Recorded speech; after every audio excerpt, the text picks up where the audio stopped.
자, 지난 1년 동안 많이 수고하셨습니다. 자, 2023년도도 수고하셔야 될 줄 믿습니다.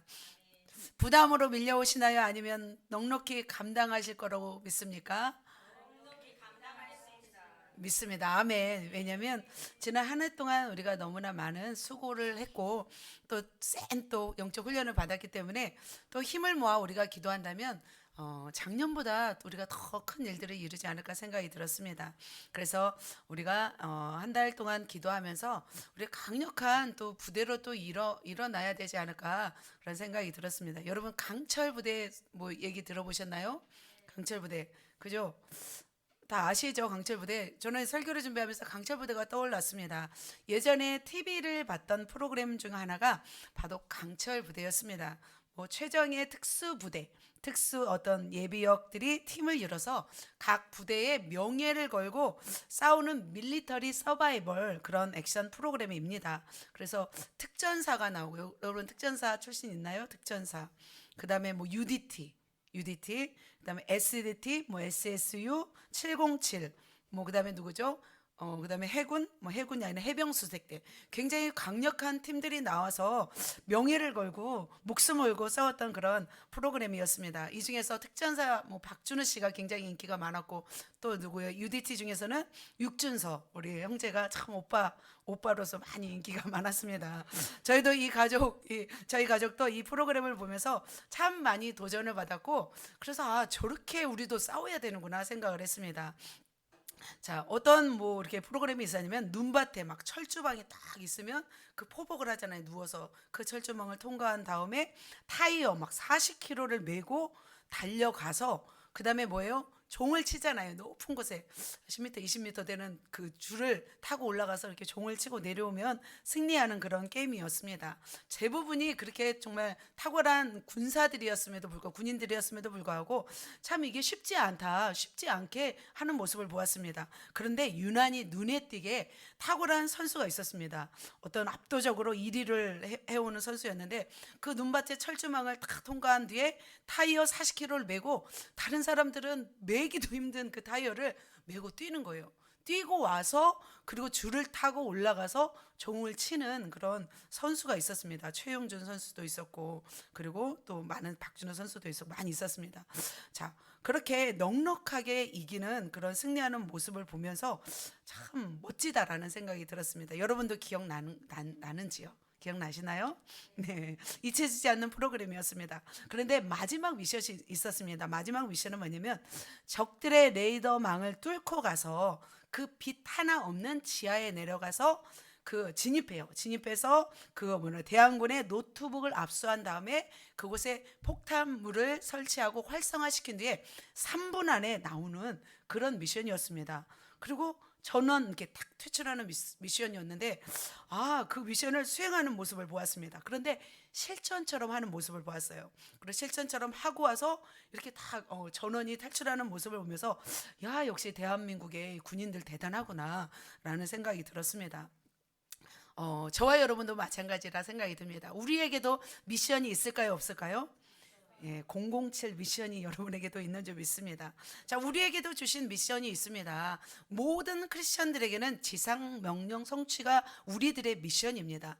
또 우리 교회는 어떤 미션이 있어요? 2023년도 Change the World라는 미션이 있습니다. 그래서 이 미션을 우리가 이루기까지 우리는 막 피투성이가 되어서 겨우겨우 이기는 것이 아니라 정말 넉넉하게 감당하고 이기는 저와 여러분이 되셨으면 좋겠습니다. 아멘. 또 뿐만 아니라 우리의 삶 속에 있는 여러 가지 문제들이 있지만 그 문제들도 우리가 겨우겨우 연명하면서 지나가는 것이 아니라 여러분의 삶에 있는 모든 문제들을 넉넉히 이겨나가는 강력한 강철부대원이 되시기를 예수님의 이름으로 축복합니다. 아멘. 자, 오늘 한번 제목 다시 한번 읽겠습니다. 시작. 사단의 치밀한 레이더망 포착하셨습니까? 아멘. 자, 우리가 말씀 들으면서 여러분 안에, 여러분 삶 가운데 어떤 레이더망이 있는지 포착하시고 그것들을 뚫고 나가서 미션에 승리하시는 모든 성도님들 되시기를 예수님의 이름으로 축복합니다. 자, 같이 말씀 같이 읽겠습니다. 시작. 그들이 떠난 후에 주의 사자가 요셉에게 현몽하여 이르되 헤롯이 아기를 찾아 죽이려 하니 일어나 아기와 그의 어머니를 데리고 애굽으로 피하여 내가 내게 이르기까지 거기 있으라 하시니 요셉이 일어나서 밤에 아기와 그의 어머니를 데리고 애굽으로 떠나가 헤롯이 죽기까지 거기 있었으니 이는 주께서 선지를 통하여 말씀하신 바 애굽으로부터 내 아들을 불렀다함을 이루려 하심이라. 이에 헤롯이 박사들에게 속은 줄 알고 심히 노하여 사람을 보내어 베들레헴과 그 모든 지경 안에 있는 산의 아이를 박사들에게 자세히 알아본 그때를 기준하여 2살부터 그 아래로 다 죽이니 이런 엄청난 일들이 있었습니다. 자, 이런 사단의 오늘 레이더망을 우리가 살펴볼 텐데요. 자, 이렇게 레이더망은 뭐냐면 여러 지역에 있는 레이더를 한 곳으로 연결해서 목표에 대한 통합 정보를 자료를 모은 조직망을 레이더망이라고 합니다. 그래서 사단은 여러분의 한 사람 한 사람의 모든 그 자료를 모집할까요, 안 할까요? 모집한다는 것을 제가 보고 깜짝 놀랐습니다. 이렇게 모집해서 조직망을 세워놓는다는 것이죠. 그래서 레이더망은 여러분의 일거주일투족을 다 보고 있다는 거죠. 그래서 흠이 있나 그 틈을 타고 주시하고 감시하는 것을 의미합니다. 그렇다면 사단이 여러분의 레이더망을 보고 있다고 생각하는데 과연 여러분은 사단의 레이더망을 보고 있는지요? 이제 반대로 우리가 이제 레이더망을 봐야 될 줄 믿습니다. 그들은 보이지 않지만 아주 치밀하게 만들어 놓았습니다. 그래서 오늘은 우리에게 사단이 우리에게 펼쳐놓은 그 레이더망이 무엇인지를 포착할 뿐만 아니라 그것들을 우리가 넘어서고 그들을 제거하여 우리에게 주신 이 미션을 정말 수행하는 우리 모두가 되시기를 예수님의 이름으로 축복합니다. 옆 사람에게 우리 레이더망을 포착합시다. 할렐루야. 자, 말씀으로 한번 들어가도록 하겠습니다. 자, 예수님은 어떻게 오셨냐면 예수님은 성령으로 잉태되어서 마리아의 몸으로 오셨습니다. 그러나 예수님은 이 땅에 오셨을 때 신의 모습으로 오지 않으셨습니다. 연약한 인간의 모습으로 오셨습니다. 신적인 권능만 있었다면 예수님은 어렵거나 힘들지 않았을 것입니다. 예수님은 육신의 옷을 입고 오셨기 때문에 때로는 우리 인간처럼 육신의 한계를 넘어서시면서 하나님의 일을 하신 것을 볼 수 있습니다.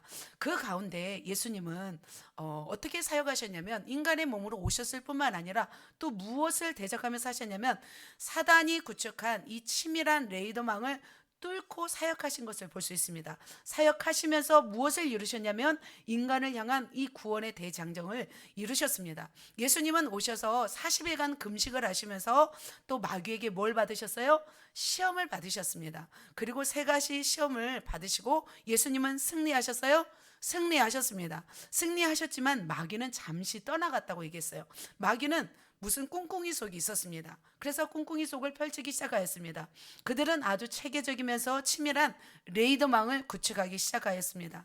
그래서 예수님은 그 3년 반 동안에 공생애 가운데 주님의 일을 감당하시고 사역할 동안에 모든 일들을 방해하는 사람들이 있었습니다. 그들은 예수님을 주시하며 따라다니며 회방하였습니다. 그러나 예수님은 그 레이더망에 항상 걸렸어요. 그 레이더망을 뚫고 사역하셨어요. 그 레이더망을 뚫고 승리하신 것을 볼 수 있습니다. 그렇다면 예수님은 어떻게 승리하셨을까요? 우리도 승리해야 될 줄 믿습니다.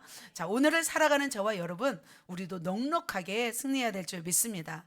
그래서 오늘은 우리 앞에 쳐놓은 그 사단에 놓은 그물망, 레이더망은 무엇인지 살피고 우리가 어떻게 뚫고 나가야 하는지 오늘 말씀을 듣고 적용하셔서 우리 모두가 승리하시는 우리 예수제자교회 성도님들 되시기를 예수님의 이름으로 축복합니다.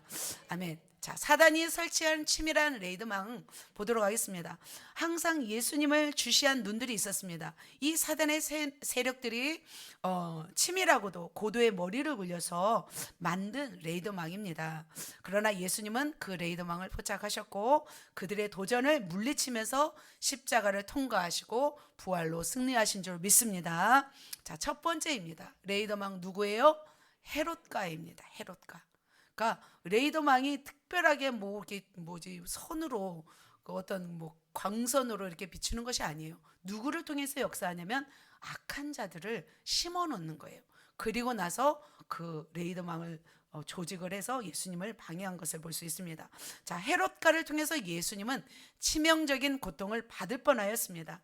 자, 생식물이 싹이 나서 피기도 전에 사그라들 뻔한 일들이 여러 번 있었습니다. 그것이 바로 사단이 구축한 올무였고 그물이었습니다. 그래서 잠시 사단이 구축한 그 헤롯가에 대해서 잠시 설명하도록 하겠습니다. 헤롯 아켈라오 유다 사마리아 지역을 통치하였습니다. 보면은 자, 중간에 노란 것이 보이죠? 아켈라오, 헤롯 안티바, 헤롯 빌립. 이 사람들이 주류를 이루죠. 바로 이렇게 있습니다. 자, 아켈라오는 유다, 이두메 지역을 다스렸습니다. 헤롯 대왕의 그 아들들이 분봉했어요. 왜냐하면 이것을 알아야면 우리 성경을 읽을 때 이해가 될 수 있습니다. 자, 맨 그 분홍색으로 되어 있는 부분을 누가 다스렸어요? 헤롯 아켈라오가 다스렸습니다. 연두색은요, 헤롯 안티바스. 그러니까 갈릴리 지역, 예수님이 나사렛에서 사시잖아요. 이 지역을 누가 다스렸냐면 안티바스라고도 하고 안티바라고 합니다. 그리고 보라색으로 되어 있는 부분이 바로 빌립입니다. 그러니까 북동부 데가블리 지역입니다. 빌립보 가이사라 지역을 바로 가이사라라는 도시를 세운 사람이 이 빌립입니다. 자, 이렇게 이들은 다 누구였냐면 예수님의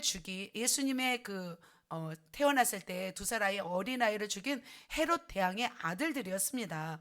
자, 이렇게 아들들이 그 당시 이스라엘을 다스리고 있었던 거예요. 그러니까 예수님의 사역이 쉬웠을까요? 쉽지 않았을까요?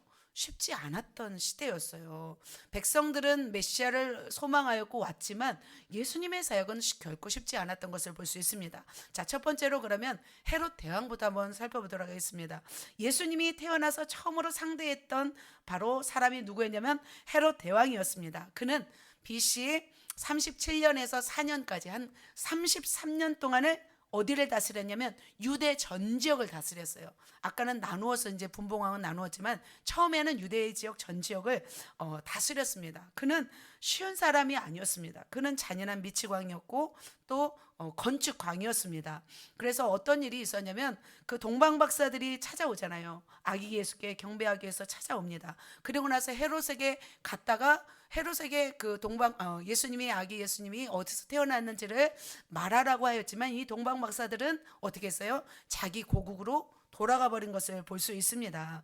그런데 이렇게 돌아가 버리자 헤롯은 박사들에게 속은 줄 알고 심히 노하여서 어떤 일을 해요? 베들레헴과 그 지경 안에 있는 모든 산의 아이를 그 박사들에게 자세히 알아본 그때를 기준하여 2살 이래 2살부터 그 아래로 다 어떻게 해요? 다 죽이는 것을 볼 수 있습니다. 그래서 이렇게 막 다 죽이는 것을 볼 수 있죠. 이렇게 정말 엄청난 사건이 있었습니다. 자, 그래서 예수님은 어떻게 해요? 예수님은 그 천사가 꿈에 나타나서 헤롯이 아이를 죽이려고 하니 요셉에게 뭐래요? 너는 아이를 데리고 애굽을 가라, 베들레헴을 떠나라 합니다. 그래서 예수님을 데리고 요셉과 마리아는 어디로 떠나냐면 1200km가 넘는 그 애굽으로 피신하게 되었습니다. 그래서 헤롯이 통치하지 않는 그곳으로 피신합니다. 그런데 그 애굽에는 어떤 사람들이 있었냐면 100만 명이 넘는 유대인들이 살고 있었다고 합니다. 그런데 이렇게 예수님이 피하고 있는 동안에 이 예루살렘에는 어떤 일이 일어났어요? 2살 이하의 아이들을 다 죽이는 사건이 있었어요. 자칫 잘못됐다면 예수님도 어떤 지금 위험에 처해서요? 죽임을 당할 수 있는 이런 상황이었습니다. 참 이렇게 동방 박사에게 속았다는 이유로 이렇게 인근의 마을로 다 보내서 정말 2살 아래 그 아이들을 다 죽이고 집집마다 다 살펴서 수색하여서 이렇게 정말 잔인한 일을 행했던 것을 볼 수 있습니다. 바로 그가 누구였냐면 헤롯 대왕이었습니다. 그는 굉장히 잔인했습니다. 장모와 자기 부인과 아들까지도 다 죽인 폭군이었습니다. 이제 예수님이 이렇게 태어나자마자 만난 장애물이 누구였어요? 사단의 레이더망이 누구였어요? 헤롯이었던 것입니다. 자, 이렇게 끔찍한 사건이 일어난 후에 시간이 흘러서 드디어 헤롯 대왕이 BC 4년에 죽습니다. 자, 헤롯 대왕이 죽었다는 소식을 듣고 애굽에서 누가 이동해요? 예수님과 마리아 요셉은 이동합니다. 자, 요셉과 마리아는 성경을 이루기 위해서 나사렛으로 와서 살게 됩니다. 자, 사람은 키워서 어디로 보내요? 서울로 보내요. 자, 말은 키워서 어디로 보내요? 다 하시네요. 다 하시는 말이구나. 자, 예수님이 장차 큰 일을 이루기 위해서는 대도시 어디로 가야 돼요? 예루살렘으로 가야 합니다. 그런데 요셉과 마리아는 그 예루살렘으로 가지 않았습니다. 자, 예루살렘으로 가지 않은 이유가 있었습니다. 또 어떤 이유가 있었냐면 바로 아켈라오라는 사람이 있었습니다. 아까 보면은 아켈라오, 저 아켈라오 있죠? 안티바 아켈라오, 저희 유대 이두메 지역을 다스렸던 아켈라오가 있었습니다. 이 아켈라오는 누구를 닮았냐면 헤롯 대왕을 닮았습니다. 그래서 굉장히 폭력적이었습니다. 6월절에 사람들이 다 모였는데 이 아켈라오가 정말 민족의 애국자 두 사람을 죽였어요. 그래서 그 죽인 그 두 사람 때문에 이스라엘 백성, 유대 백성들이 다 애도하고 슬퍼했어요. 그런데 이 아켈라오가 그걸 보자마자 병력을 풀어요. 그리고 유대인들 몇 명을 죽이냐면 3천 명을 다 죽여버려요. 무고한 백성들을. 정말 말도 안 되는 일이 유대 지역에서 일어났어요. 그래서 예수님은 그 요셉과 마리아는 어떻게 해요? 이 그 예루살렘으로 가야 돼요? 안 가야 돼요? 왜냐하면 또 거기에서 그 만행이 일어나기 때문에 어디로 가냐면 갈릴리 지역으로 가는 것을 볼 수 있습니다. 자, 나사렛이라는 이 동네는 굉장히 멸시와 천대를 받는 그런 가난한 비천한 동네였습니다. 그래서 나사렛이란 뜻은 뭐냐면 촌뜨기. 아시죠? 우리도 많이 불렀죠. 촌뜨기라고 하는 그런 하층민을 의미하는 단어였어요. 그래서 나사렛 예수다라는 뜻은 그냥 그러니까 놀림과 어떤 멸시하는 그런 말이 바로 나사렛 예수였어요. 그래서 우리는 나사렛 예수 별로 사용하지 않으셨으면 좋겠습니다. 우리 주, 우리 왕 대신 예수 그리스도라고 했으면 좋겠습니다. 자, 과연 이렇게 갈릴리로 오셨습니다. 갈릴리로 왔는데 갈릴리 나사렛에는 과연 평안이 있었을까요? 평안이 없었습니다. 자, 갈릴리를 다스리는 왕이 누구였어요? 헤롯 안티바. 보이시죠? 자, 안티바스였습니다. 이 사람은 그 아켈라오보다는 나았습니다. 그래도 이 사람은 좋지 않은 인간성을 가지고 있었습니다. 예수님이 어릴 때는 괜찮았습니다. 그러나 예수님이 30세 공생애를 지내고 있었을 때 그도 또한 예수님을 어떻게 하려고 했냐면 보시면 같이 읽겠습니다. 곧 그때 어떤 바리새인들이 나와서 이르되 나가서 여기를 떠나소서 헤롯이 당신을 죽이고자 하나이다. 여기서 헤롯은 바로 누구냐면 헤롯 안티바예요. 안티바스. 이렇게 예수님이 어디로 왔어요? 지금 나사렛으로 왔어요. 왔음에도 불구하고 지금 누가 또 죽이려고 해요? 안티바스가 또 죽이려고 하는 것을 볼 수 있습니다. 그는 어떤 사람이었냐면 세례 요한을 죽인 왕이었습니다. 그래서 자신이 통치하는 그 영역에 예수님이 지금 30세 공생애를 하는 동안에 세력을 얻었어요. 세력을 얻고 이제는 얻어가자 위협을 느낀 거예요. 그래서 바로 헤롯 안티바스는 바로 예수님을 또 죽이고자 하였습니다. 그런데 예수님은 그에 대해서는 어떻게 언급을 하냐면 여우라고 언급하는 것을 볼 수 있습니다. 저 여우에게 가서 이르라 라고 말씀하고 있습니다.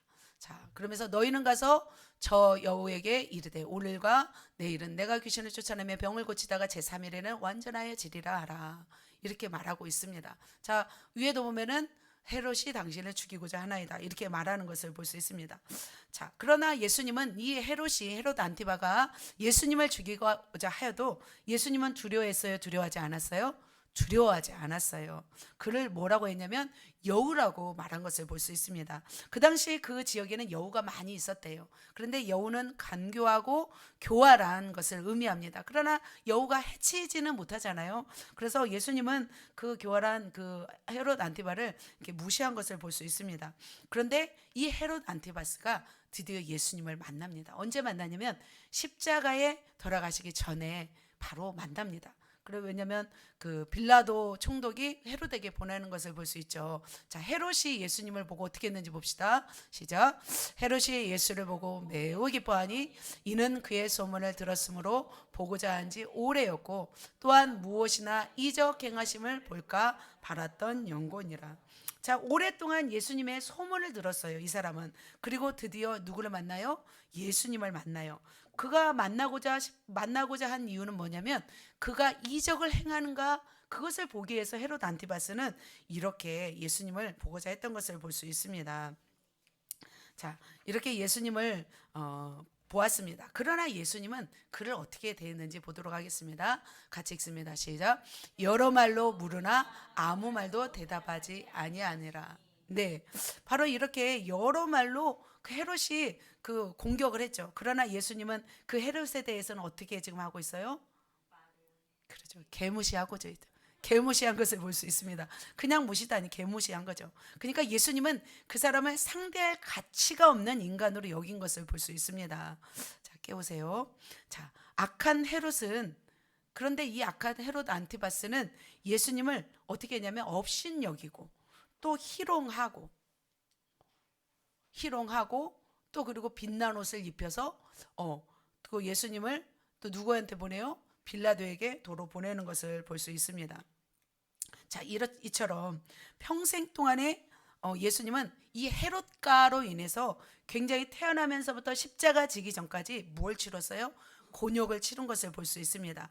자, 그들의 만행과 폭력 가운데 예수님은 목숨을 부지해야 했고 또 그들의 간교함과 업신여김을 통해서 예수님은 고통을 받아야 했습니다.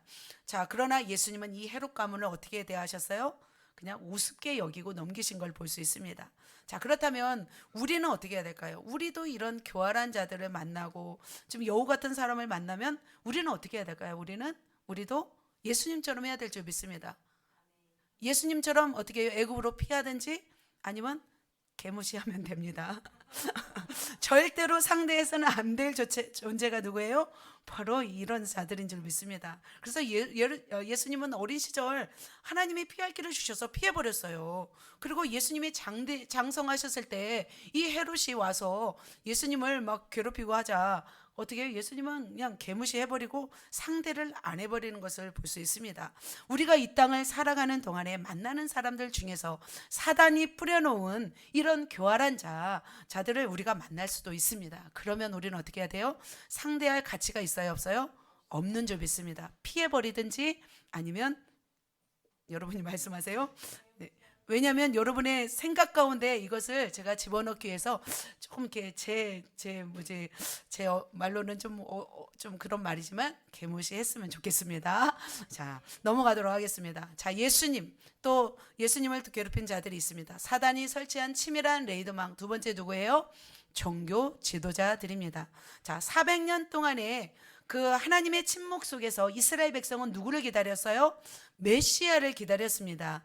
그런데 백성들은 어떻게 살고 있었냐면 바리새인, 서기관, 제사장, 바로 종교 지도자들의 횡포 속에서 착취를 당하면서 살고 있었습니다. 그래서 이 백성들은 누구를 원했냐면 참 진리를 선포할 이 메시아를 기다리고 있었습니다. 그런데 마침 나타난 사람이 누구였냐면 엘리야, 세례 요한이었습니다. 그래서 사람들은 세례 요한을 선지자로 여기고 추종하였습니다. 그러나 유대사의 종교 지도자들은 바로 자기를 따르지 않고 이 세례 요한을 따라가는 이 모습을 보고 굉장히 심기가 불편하였습니다. 왜냐하면 자기들의 어떤 유대인의 어떤 지도층으로서 기득권을 누리면서 백성을 착취하면서 살았어야 하는데 그들의 관심이 누구에게 물려가냐면 세례 요한에게 가니까 굉장히 불편하였습니다. 그러나 이제 세례 요한보다 더한 분이 나타났어요. 누구예요? 바로 예수님이셨어요. 이제는 백성의 관심이 세례 요한보다 더 예수님께로 나아가니까 그들은 방해하기 시작하였습니다. 그렇다면 그 시대에 있었던 종교 지도자들이 어떤 사람이었는지 한번 보도록 하겠습니다. 이것은 산헤드린 공의회를 의미합니다. 그 당시 이스라엘 당시에 최고의 권력기관, 종교 권력기관 산헤드린 공의회가 있습니다. 70명으로 구성되어 있습니다. 사두개파 수장이 바로 대제사장으로 재직하고 있었습니다. 그래서 어떤 유대사의 종교적인 공동체의 지도자가 바로 대제사장이었습니다. 자, 그렇다면 보면은 각 민족, 유대 민족의 각 파들이 있습니다. 유대교. 자, 첫 번째 누구예요? 맨 위에 왼쪽에 사두개파, 사두개인들입니다. 이들은 상류층이었어요. 종교적, 정치적 어떤 자유주의자들로서 귀족파들이었습니다. 그 다음에 옆에 누구예요? 바리새인. 이들은 바리새파 율법주의자였습니다. 구약과 유대 전통을 만드는 보수주의자들이었습니다. 엄격한 율법주의자들이었어요. 성경에 많이 나오잖아요. 우리가 그냥 지나치지만 이들이 대표 주자였습니다. 세 번째 왼쪽으로 가면 서기관. 이들은 서기관은 율법주의자로서 전통주의자로서 율법을 가르치고 해석하는 전문 직업을 가진 사람들이었습니다. 밑에 내려오면 열혈당원이라고 했는데 열심당원은 뭐냐면 정치적 행동주의자들이었어요. 그래서 헤롯의 정적이었고 로마에 항거하기 위해서 정말 투쟁했던 사람들이었어요. 폭력을 사용했어요. 열심당원 누구였어요? 시몬, 그리고 가룟 유다, 이런 사람들이 열심당원인 것을 볼 수 있습니다. 그 다음에 SNF파가 있습니다. 이들은 그래도 예수님을 방해하지 않았습니다. 고립주의자, 그러니까 사회로부터 분리되어서 고립되어서 쿰난 동굴에 거하면서 정말 그 어떤 부패된 종교 현상들을 회피했던 그런 사람들이었습니다. 이들은 수도원식의 그런 생활을 고수하면서 살았던 사람이었습니다. 그리고 마지막 헤롯 땅, 그것은 그들은 헤롯 땅을 유지하기 위해서 노력했던 사람들입니다. 자, 이 중에서 SNF파 말고는 나머지 당원들은 예수님을 방해했습니다. 그리고 예수님의 제자들까지도 방해하고 괴롭혔던 자들이었습니다. 그래서 오늘은 이 중에서 가장 강력한 세력은 바리새파, 바리새인들, 그리고 사두개파, 사두개인들입니다. 이 두 파 중에서 대부분 어떤 서기관, 대제사장, 율법사, 장로들이 이 두 파 중에서 다 존재하는 것을 볼 수 있습니다. 그래서 대표 종교 지도자만 우리가 살펴보면서 예수님이 이들을 어떻게 상대하였는지 우리가 살펴보고 우리도 우리의 삶 가운데 대적해오는 이 무리들을 이렇게 정말 지혜로 상대하였으면 좋겠습니다.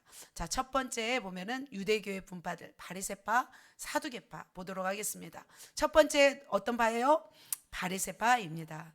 바리새파는 분리된 자들이란 뜻입니다.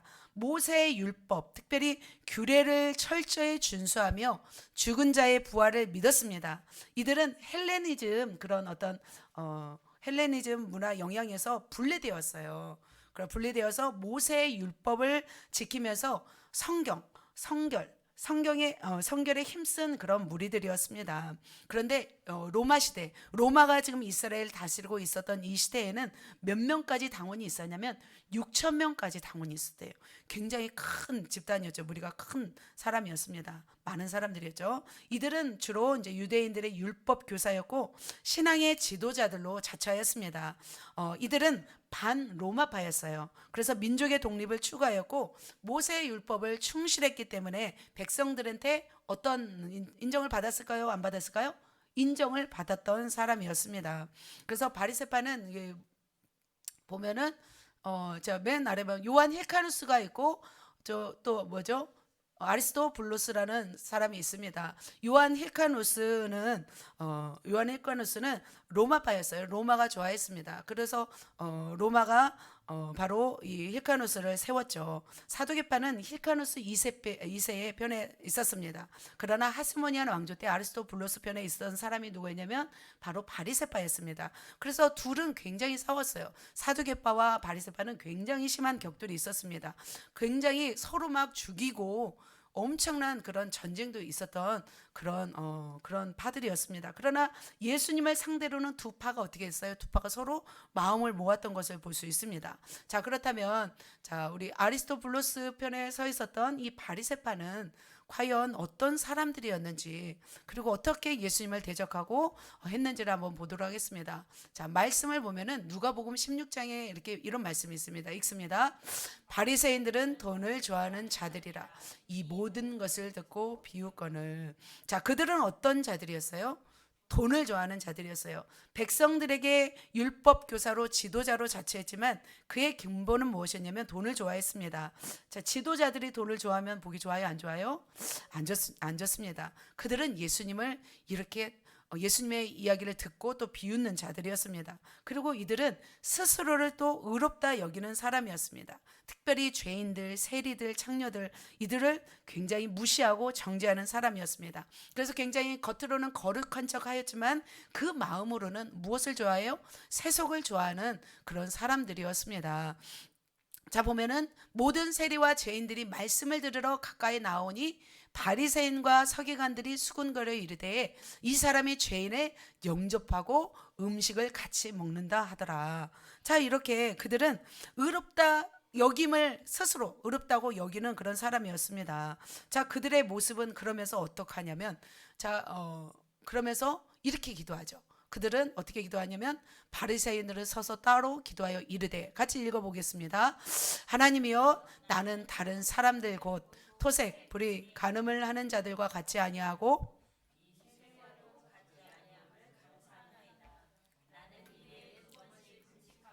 또 소득의 11조를 드리나이다. 네, 어떤 기도예요? 하나님 앞에서 잘난 척하는 기도입니다. 그러죠? 일에 두 번씩 금식하고, 그래도 대단해요. 일주일에 두 번씩 금식하는 사람 있어요? 없잖아요.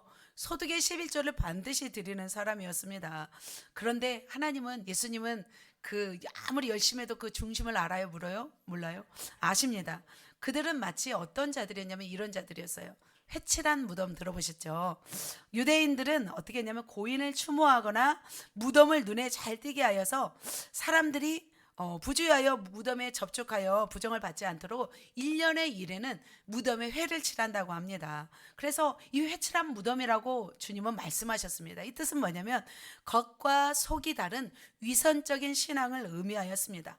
외모는 건강한 듯 단장되었으나 내면은 썩은 시체의 냄새가 나는 그런 안팎이 이율배반적인 그런 신앙을 의미하고 있습니다. 가증적인 신앙을 가진 사람들을 예수님은 이렇게 바리새인을 보고 이렇게 말씀하신 것을 볼 수 있습니다. 그래서 이런 말씀 있죠. 화 있을진저 외식하는 서기관들 바리새인들이여, 회칠한 무덤 같으니 겉으로는 아름답게 보이나 그 안에는 죽은 사람의 뼈와 모든 더러운 것이 어떻게 하고 있도다? 가득하도다. 이렇게 말하고 있습니다. 주님은 그들의 외형을 보지 않았습니다. 그들은 바르게 율법을 지키면서 이스라엘 백성들에게 인정을 받았지만 주님은 그거 가지고 인정하지 않으셨습니다. 그러면서 주님은 그들의 외식을 주의하라고 말씀하고 있습니다. 그들은 인자를 거역하였고 회칠한 무덤이었습니다. 풀이, 추악, 탐욕, 악의가 가득한 그런 자였습니다. 그래서 예수님은 그런 것 같아요. 아무리 겉으로는 아름답게 보이고 겉으로는 아무리 열심인 것 같아도 예수님은 뭘 보세요? 그 사람의 중심을 보는 줄 믿습니다. 그래서 우리가 아무리 모습을 감추려고 해도 예수님은 우리의 모습의 중심을 보시기 때문에 우리는 바리새인과 같은 그런 형식적인 신앙을 버려버려야 될 줄 믿습니다. 자, 그런데 자기들만 이렇게 더러우면 괜찮은데 그들은 예수님을 방해했다는 거예요. 자, 어떻게 방해했냐면, 자, 맨 마지막 줄에 뭐예요? 그들이 뭐하고 있도다? 엿보고 있도다 라는 것을 볼 수 있습니다. 그들은 항상 누구를 엿보고 있었냐면 예수님을 엿보고 있었어요. 왜 예수님을 엿보고 있을까요? 예수님을 이제는 책잡으려고 한 거예요.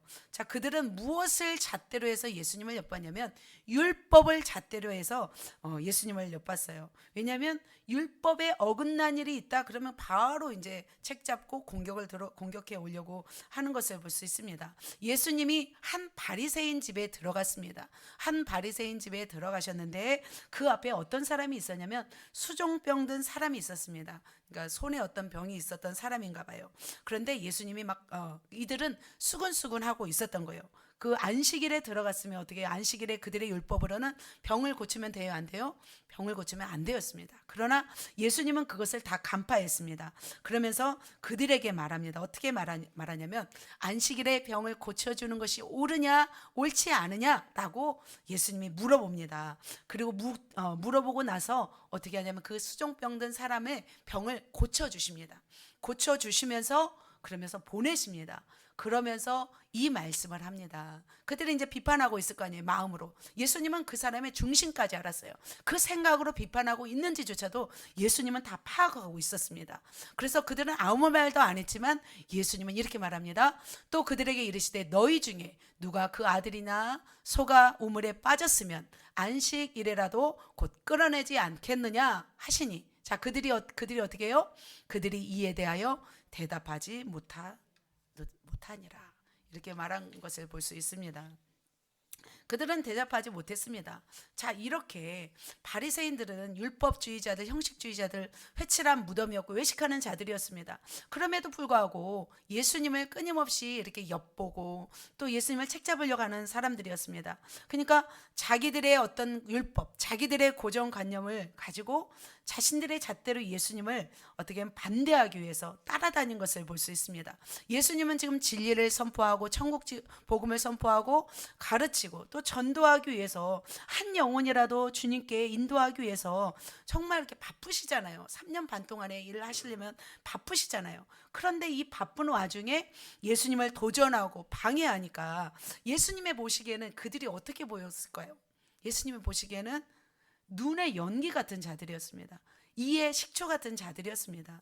그러니까 그들이 왜 이렇게 예수님을 이렇게 방해하냐면 자신들이 받아야 할 뭐예요? 존경을 받지 못하자 예수님을 배격한 것입니다.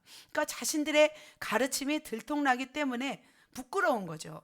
그런데 이 사단이 이들을 바로 어떻게 사용한 것을 볼 수 있습니다. 그래서 사단이 치밀한 어떤 계획 속에서 그들의 자존심을 어떻게 해요? 건드려서 예수님을 방해하도록 일하게 한 것을 볼 수 있습니다. 그래서 자신들의 의견과 반대로 일하시는 예수님을 방해하도록 꾸민 조작극이 바로 이 바리새파들의 모습인 거죠. 자, 이들은 예수님이 가는 곳마다 방해했습니다. 그래서 예수님은 이들을 상대해야 했습니다. 그러시면서 주님은 제자들에게 말해요. 이들을 어떻게 상대해야 되는지를 말씀하고 있습니다. 과연 자, 어떻게 상대해야 되는지 같이 보겠습니다. 말씀 읽겠습니다. 시작. 그러므로 무엇이든지 그들이 말하는 바는 행하고 지키되 그들이 하는 행위는 본받지 말라. 그들은 말만 하고 행하지 아니하느니라 이렇게 말씀하고 있습니다. 그들의 말은 듣되 그들의 뭐예요? 행위는 본받지 말라고 하십니다. 그들은 어떤 사람들이었냐면 무거운 짐을 사람의 어깨에 지우되 자신은 손가락으로 움직이려 하지 않은 사람들이었습니다. 보면 생선을 여러분 좋아하시나요? 생선 중에서도 그런 생선 있잖아요. 가시, 갈비. 돼지는 갈비는 맛있는데 생선의 갈비를 드셔보셨나요? 네, 바로 가시에 붙어있는 살이 바로 저는 바리새인들의 말이 아닐까라는 생각이 들었습니다. 그들의 행위가 가시라면 그들의 말은 가시에 붙어있는 어떤 먹잘 것이 없는 그런 살이라고 볼 수 있습니다. 그래서 그들의 어떤 말, 바리새인 그런 옳은 말을 할 거 아니에요. 그죠? 율법을 좀 능통하니까. 그러면 그들의 말은 듣는 거예요. 그냥 듣지만 그들의 행위는 어떻게 해요? 개무시하면 됩니다. 마찬가지로 그들의 행위도. 자, 그리고 예수님이 또 그들에 대해서 어떻게 말씀하셨냐면 너희는 바리새인처럼 외식하지 말라라고 하십니다. 그래서 우리도 겉과 속이 동일한 하나님의 사람이 되기를 주님이 원하십니다. 그래서 우리는 겉으로도 주님을 사랑하고 우리 속으로도 주님을 사랑하는 그런 외식하지 않는 사람이 되어야 될 줄 믿습니다. 자, 그럴 때 사단이 치밀하게 계획을 세워서 우리에게 보낸 이 바리새인과 같은 사람들 때문에 우리가 방해받지 않고 넉넉하게 이겨나가리라 믿습니다. 그렇게 하시겠습니까? 아멘. 자, 그렇다면 사단이 또 치밀한 계획 가운데 쳐놓은 또 그물망이 있습니다. 레이더망이 있습니다. 두 번째는 무슨 파예요? 사두개파입니다. 이 사두개파 중에서도 대제사장, 서기관, 장로들, 종교 지도자들이 있습니다. 자, 사두개파는 누구냐면 성경에도 사두개파라고 계속 나와 있죠. 그죠? 이들은 부활이 없다라고 증거하는 사람이었습니다. 다윗 시대에 어떤 사람이 있었냐면 그 대제사장 중에서 사독이라는 사람이 있었습니다. 이 사독이라는 이름에서 따온 바가 바로 사두개파라고 합니다. 이들은 예루살렘 중심으로 활동한 귀족 계급의 사람이었습니다. 사두개파는 헬라 문화에 굉장히 개방적이었습니다. 이들은 로마 제국의 식민 통치를 따랐던 사람이었습니다. 아까 힐카누스 2세를 지지했던 사람이 누구였냐면 아까는 아리스토블루스는 바로 바리새파였고 힐카누스 2세를 따랐던 사람이 바로 이 사두개파입니다. 자, 헤롯이 누구를 지지했냐면 바로 이 사두개파가 지지한 힐카누스 2세를 지지했어요. 그런데 로마에서 온 폼페이오스 장군이 누구를 세우냐면 바로 힐카누스 2세를 세웁니다. 자, 이렇게 이들은 바리새인들을 누르게 되었어요. 힐카누스 2세가 이제 대제사장이 되잖아요. 그러자 바리새파보다는 이 사두개파인들이 더 득세하게 되었습니다. 그래서 유다에서는 이 재판권을 가진 사람이 누구였냐면 바로 이 사내들인 공의의 바로 사두개파인들이었어요. 그래서 이들의 세력은 대단했습니다. 그래서 유대 사회를 어떻게 보면 헤롯이 왕으로는 다스리고 있지만 종교적인 어떤 실세는 누구였냐면 바로 이 사두개파인들이었어요. 이들은 모세 오경만을 굉장히 고수했던 사람들이었습니다. 그러니까 무서운 것 같아요. 성경을 모르면 괜찮은데 성경을 어느 정도 알면서도 로마의 또 편에 서 있고 세상의 편에 서 있는 거예요. 그러면 굉장히 무서운 사람이 되는 것 같습니다. 그들은 죽은 자의 부활을 믿지 않았습니다. 영적인 존재를 인정하지 않았습니다. 그들은 인본주의자들이었습니다. 하나님의 섭리에 의한 이 예정론을 싫어했던 자들이었습니다.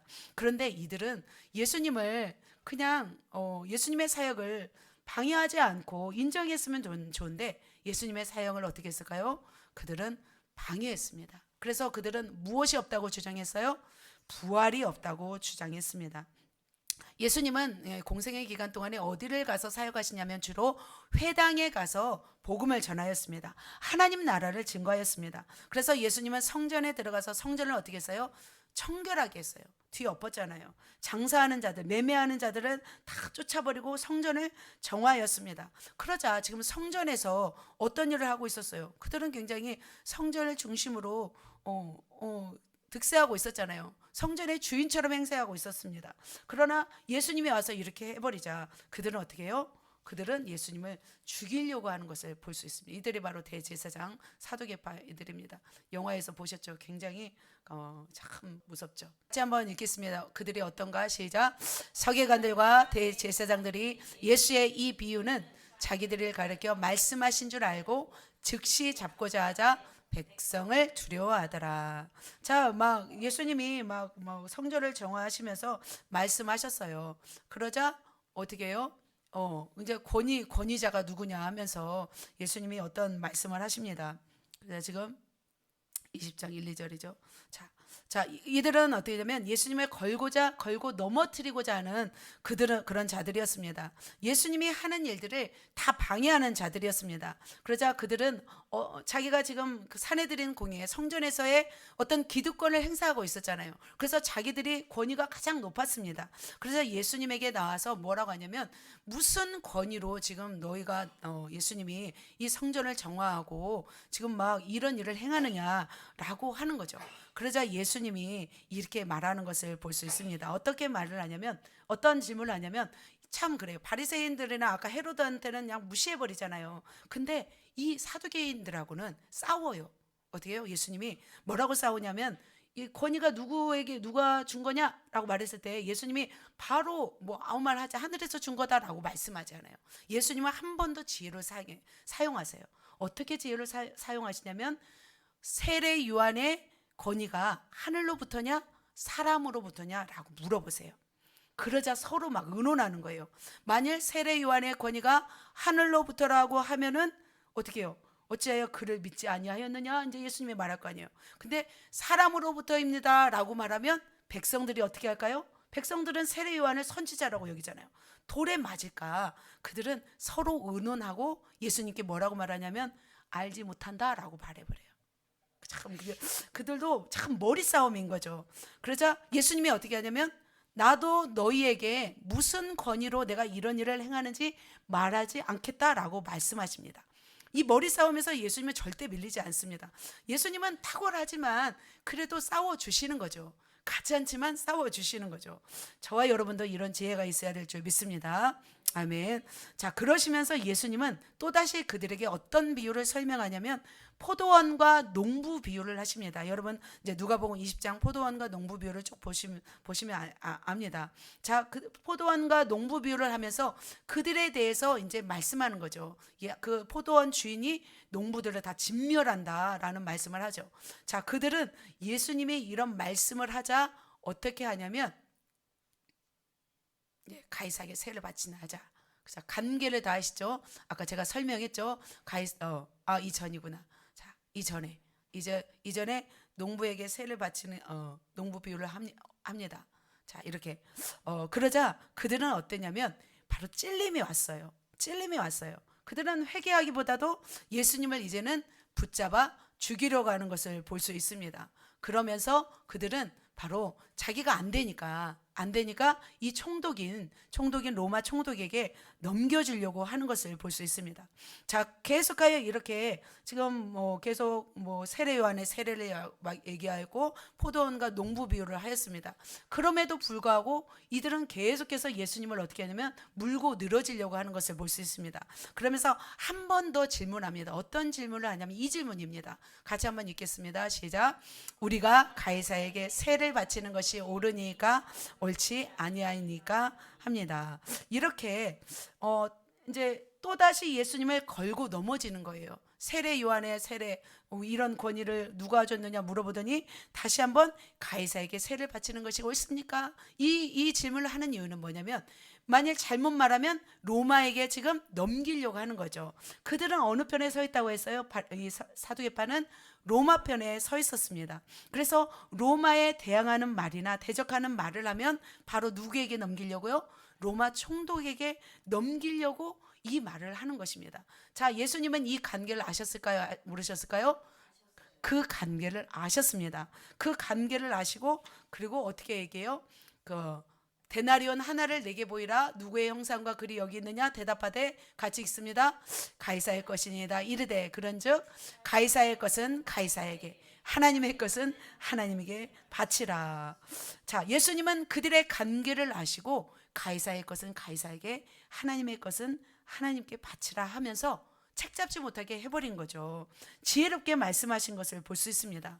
그러자 그들은 어떻게 했을까요? 그들은 백성 앞에서 그 말을 능히 책잡지 못하고 그의 대답을 놀랍게 여겨 침묵하는 것을 볼 수 있습니다. 자, 예수님이 이들을 상대할 때는 어떻게 지금 상대하셨어요? 굉장히 고난이도로 지금 상대한 것을 볼 수 있습니다. 이들은 좀 고도의 머리를 쓰면서 예수님을 이렇게 책잡고 걸려 넘어뜨리게 하는 것을 볼 수 있습니다. 그래서 우리도 이렇게 지혜가 필요하구나라는 생각을 들었습니다. 자, 그렇다면 더 그들 이 사두개파 중에서 가장 강력한 무리가 있습니다. 강력한 사람이 누구냐면 바로 대제사장입니다. 사두개파 중에서 가장 높은 자리에 앉은 사람이 바로 대제사장인데 그가 바로 가야바였습니다. 가야바는 안나스의 바로 사위였습니다. 자, 예수님이 메시아로 오셨습니다. 이 예수님을 감히 조롱하고 신문하고 그리고 그 생명을 좌지우지할 수 있는 위치가 바로 이 사람이었습니다. 대제사장이었습니다. 자, 그런 사람은 바로 이제 이 사람이었는데 요한복음에 나와 있습니다. 요한복음에 보면은 안나스, 예수님이 이제 십자가 지기 전에 이제 끌려다니면서 신문을 당하잖아요. 그때 안나스에게로 먼저 갑니다. 안나스는 그의 대제사장인 가야바의 장인이라. 이렇게 가야바는 유대인들에게 한 사람의 백성을 위하여 죽는 것이 유익하다고 권고하던 어떤 그런 자였습니다. 그러나 이들은 굉장히 예수님을 방해했습니다. 대제사장 안나스의 사위였고 그는 요셉이라 불리는 사람이었습니다. 그는 AD 18년에서 36년까지 대제사장으로서 18년 동안 그 자리에 있었던 사람이었습니다. 근데 그 대제사장 가야바가 이스라엘 장로들과 함께 하신 누구예요? 이스라엘 모든 백성과 이렇게 다니시면서 하나님의 일을 감당하셨는데 이 예수님을 체포하였습니다. 그리고 죽일 꾀를 또 꾀하였습니다. 그리고 사내들인 공의를 주장하여서 예수님을 체포할 권리를 가지고 그 행사했던 것을 볼 수 있습니다. 그렇다면 이렇게 대제사장이 왜 예수님을 이렇게 막 죽이고자 이렇게 체포하고 막 이렇게 했을까요? 다 이유가 있더라고요. 베다니 출신의 그 나사로가 죽었다 살아나잖아요. 그 예수님이 직접 돌아가시기 전에 보면은. 근데 수많은 유대인들이 다 따르는 거예요. 유대인들이 누구를 따라요? 예수님을 따라가자 자신의 직위에 위협을 느낀 거죠. 그래서 예수님을 체포하고 음모를 꾸민 것을 볼 수 있습니다. 왜냐하면 예수님이 이렇게 더 영향력을 펼치면 백성들이 다 누구를 따라요? 다 예수님을 따르게 돼요. 그러자 자기의 권력이 흔들릴 것을 알았던 거죠. 그래서 두려웠기 때문에 바로 이 예수님을 체포한 것을 볼 수 있습니다. 그리고 예수님을 이제 빌라도에게 데려가기 전에 사내들인 공회를 직접 소집해서 예수님을 체포하였습니다.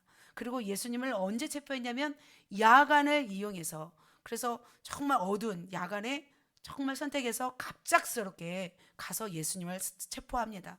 그리고 나서 극심한 조롱과 함께 그리고 신문을 가한 것을 볼 수 있습니다. 이렇게 보면은, 자 봅시다. 같이 읽겠습니다. 예수를 잡은 자들이 그를 끌고 대제사장 가야바에게로 가니 거기 서기관과 장로들이 모여 있더라. 그러니까 예수님을 잡았어요. 그는 무고한 예수님을 잡았고 예수님에게 어떤 처형을 지금 당위성을 강조했어요? 십자가 처형을 강력하게 강조했어요.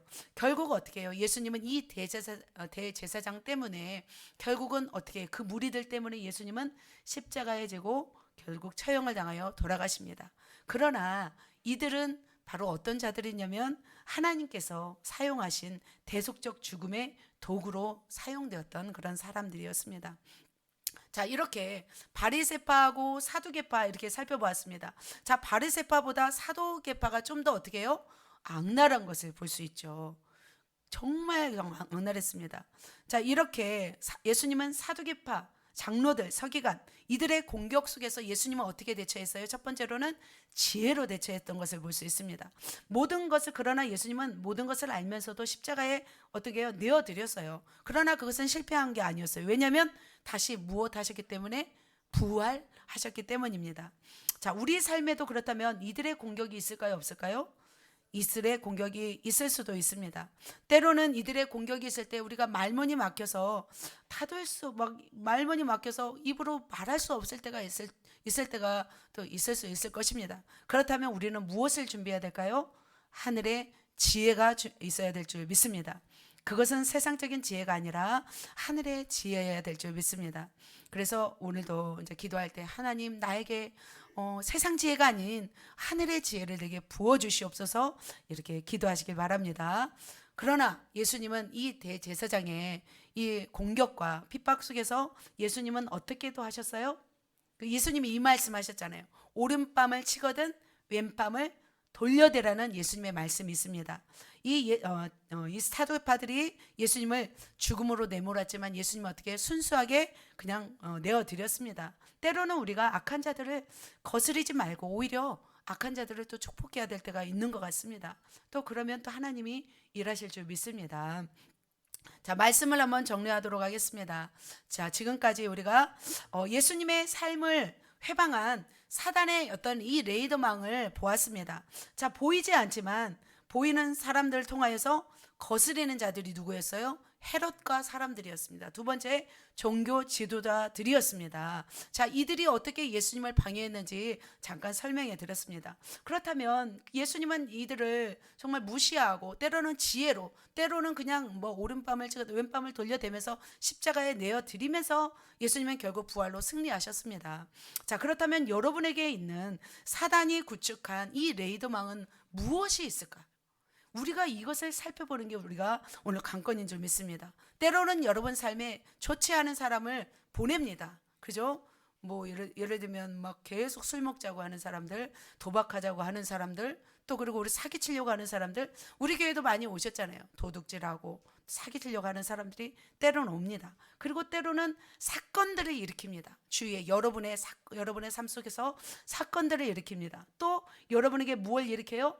질병을 일으킵니다. 그리고 또 여러분의 연약함을 틈타고 또 들어오게 하는 것을 볼 수 있습니다. 그렇다면 우리는 이것을 포착해야 될까요? 안 해야 될까요?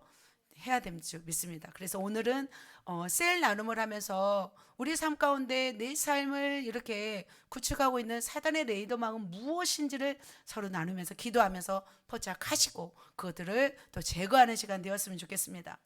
아멘. 자, 예수님은 이렇게 이 사단의 레이더망을 포착했을 뿐만 아니라 그 사람의 지혜로, 그 사람의 생각까지도 다 지혜로 알고서 승리한 것을 볼 수 있습니다. 넉넉하게 뚫고 승리한 것을 볼 수 있습니다. 이처럼 예수님은 온 인류를 구원하시기 위해서 이런 삶을 사시면서 천국 복음을 전파하고 가르치며 병든 자를 치유하면서 이 방해자들을 어떻게 했어요? 이기면서 사명을 감당하셨습니다. 그렇다면 우리도 어떻게 감당해야 될까요? 우리 현실 앞에 놓여 있는 여러 문제와 사람과 사단과 나 자신의 한계를 넘어서 우리가 넉넉히 꼬린 지점까지 표대를 향하여 달려갈 그때까지 우리가 승리하면서 달려가시는 저와 여러분 되시기를 예수님의 이름으로 축복합니다. 그래서 사단이 구축한 이 레이더망 속에 있는 대적하는 무리들을 넘어서기 위해서는 우리도 어떤 마음이 있어야 되냐면 절대로 물러서지 않아야 될 줄 믿습니다. 아까 보면 사두개인들과 싸우잖아요. 3단계로 싸우지만 결국 그들은 어떻게 해요? 할 말이 없어지죠. 그들이 더 이상 예수님께 질문하지 못할 때까지 예수님은 물러서지 않고 싸우신 것을 볼 수 있습니다. 그래서 우리는 어떤 촉을 우리가 세워야 되냐면 영적인 촉을 곤두세우고 우리가 지혜로운 말씀으로 대체해야 될 줄 믿습니다. 그래서 올해도 2023년도 정말 말씀과 기도로 예수님은 그 사단의 그 시험을 무엇으로 이겼어요? 말씀으로 이긴 것을 볼 수 있습니다. 그리고 대적하는 자들을 무엇으로 이겨요? 지혜의 말씀으로 이긴 줄 믿습니다. 그러나 그것을 다 이길 수 있는 힘은 뭐예요? 기도인 줄 믿습니다. 우리가 성령을 받고 성령을 따라 충만을 받고 기도하면서 그 레이더망을 뚫고 승리하시는 모든 예수 제자교회 성도님들 또 저 여러분 되시기를 예수님의 이름으로 축복합니다. 할렐루야. 우리 옆 사람에게 레이더망을 뚫읍시다.